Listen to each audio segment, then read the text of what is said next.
Hello बच्चों, कैसे हो सब। क्लास नाइन्थ में चैप्टर नंबर 7 कर रहे हैं और इसमें आज अपन करेंगे पृष्ठवंशी। ठीक है, एनिमेलिया वर्ग पढ़ रहे थे अपन, एनिमेलिया जगत, एनिमेलिया जगत पढ़ रहे थे।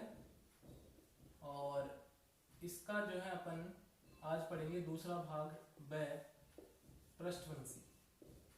यानी जितने अभी तक अपन ने पढ़े हैं वो सारे क्या थे, अपृष्ठवंशी थे। मतलब उनमें रीढ़ की हड्डी, मेरुदंड उपस्थित नहीं थी, नोटोकॉल उपस्थित नहीं थी। ठीक है, अब पृष्ठवंशी पढ़ेंगे तो इनमें ये याद रखना कि इनमें नोटोकॉर्ड नोटोकॉर्ड या मेरुदंड मेरुदंड जिसको अपन रीढ़ की हड्डी बोलते हैं, उपस्थित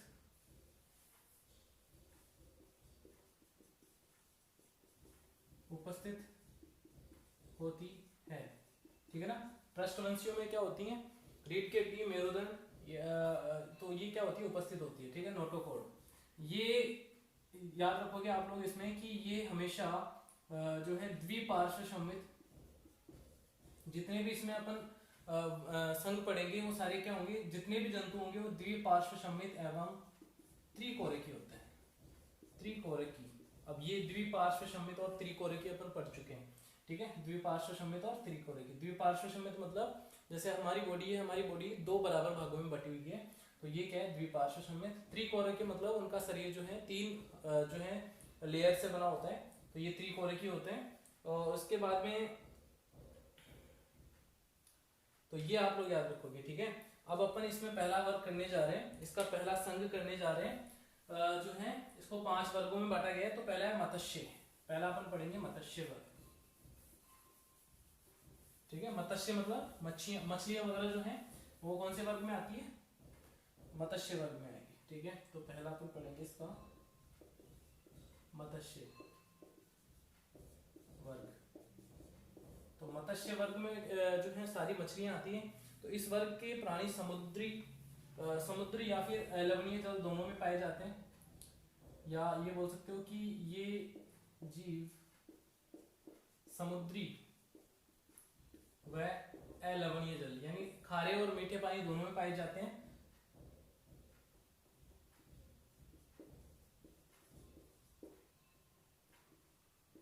अलवणीय जल दोनों में पाए जाते हैं। ठीक है, मतलब समुद्र में भी पाई जाती है मछलियां और मीठे पानी दोनों में पाई जाती हैं। ठीक है, इनके शरीर पर सल्क पाए जाते हैं, इनके शरीर पर शल्क पाए जाते हैं।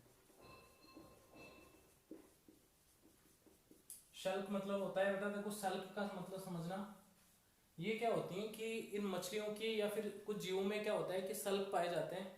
ये सल्क क्या होते हैं, इनकी शरीर के जो है बाहरी आवरण होता है जो इनको सुरक्षा प्रदान करता है। ठीक है, और ये सल्क एक तरीके से प्लेटों के रूप में या फिर जो है मतलब सल्क बोलते हैं अपन कि ये कुछ बाहरी संरचनाएं होती हैं जो इनको, इनके शरीर को क्या करती हैं, सुरक्षा प्रदान करती हैं। ठीक है, ये प्लेटों के रूप में हो सकते हैं। ठीक है, मतलब ये बाहरी आवरण होता है एक तरीके से। ठीक है, तो सल्क पाए जाते हैं, सल्कों का आवरण पाया जाता है। उसके बाद में शरीर धारा रेखीय होता है। शरीर जो है इनका शरीर धारा रेखीय होता है, धारा रेखीय। धारा रेखीय का मतलब होता है, धारा रेखीय का मतलब होता है कि आगे से जो है मुंह इनका क्या होता है, पतला होता है और बीच में से थोड़ा क्या होता है, मोटा होता है। तो इस तरीके से इनकी शेप होती है।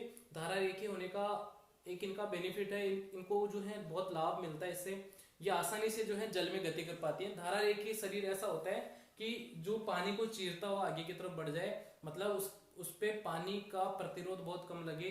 समझ रहे हो, देखो ये 3 पॉइंट है बेटा, ये अलवणीय और लवणीय जल दोनों में पाए जाते हैं। इनके शरीर पर कुछ आवरण पाया जाता है जिसको सल्क बोलते हैं, सल्कों का आवरण पाया जाता है। ठीक है, धारा रेखीय शरीर का मतलब होता है कि जैसे आगे से चिपटा और पीछे से क्या हो, मोटा। तो ऐसा शरीर जो है उसको अपन क्या बोलते हैं, धारा रेखीय। मतलब ये आगे की तरफ इजीली मूव कर जाते हैं, आसानी से जो है आगे की तरफ गति करता है ऐसा शरीर। ठीक है, नेक्स्ट है ये जल, इनमें जो है श्वसन के लिए क्या पाए जाते हैं? श्वसन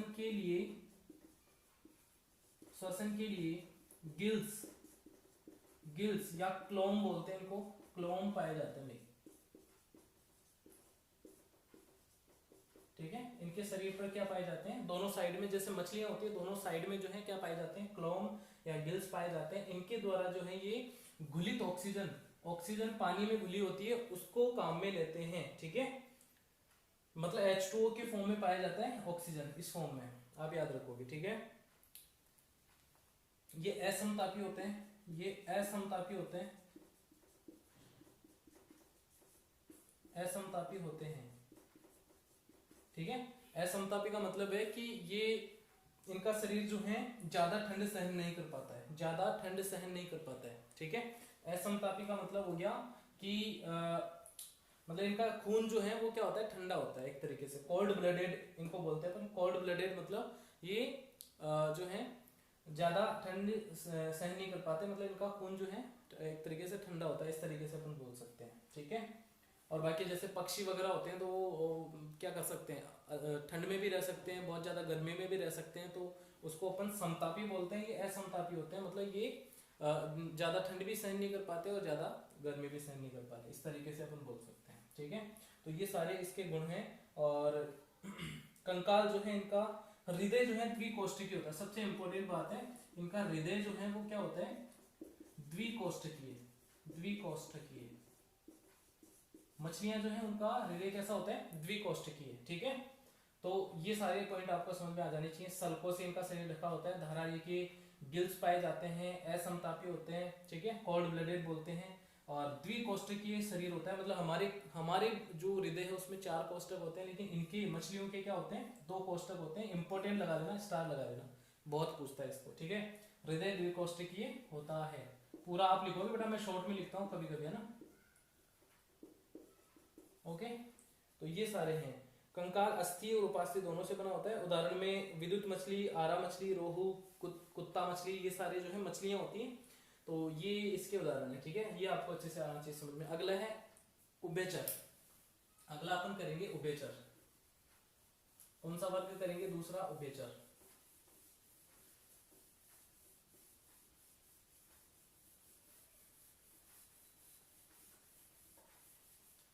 देखो उभयचर दूसरा,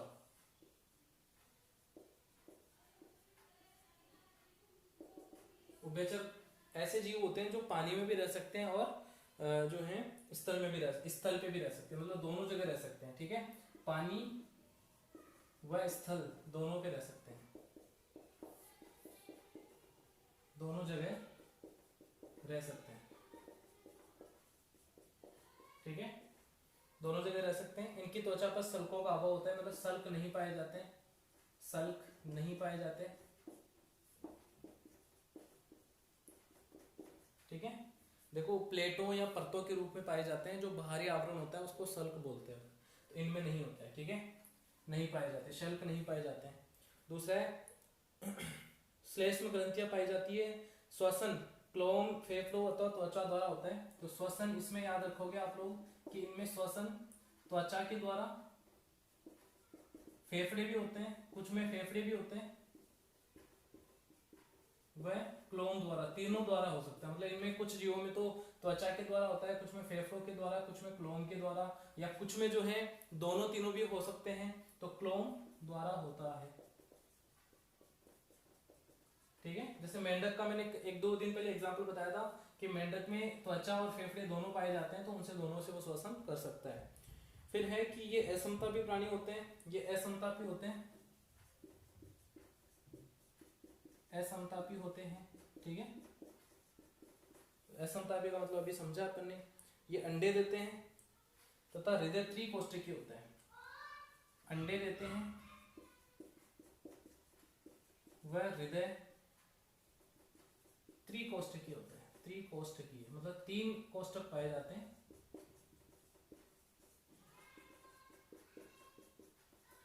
ठीक है, द्विकोष्ठकीय में एक निलय और एक आलिंद होता है, और यहाँ पे दो आलिंद और एक निलय होता है। ठीक है, आलिंद और निलय में बटा होता है ना हृदय, तो ये आप याद रखोगे। ठीक है, इसके उदाहरण है ये सारे, सॉरी इसके ये विशेषताएं हैं। मेंढक और सैलामांडर जो है इसके उदाहरण है। तो ये आप लोग याद रखोगे। फिर अगला सरीसृप और पक्षी अपन अगले क्लास में करेंगे। तो मिलते हैं अगली क्लास में। Take care, bye bye.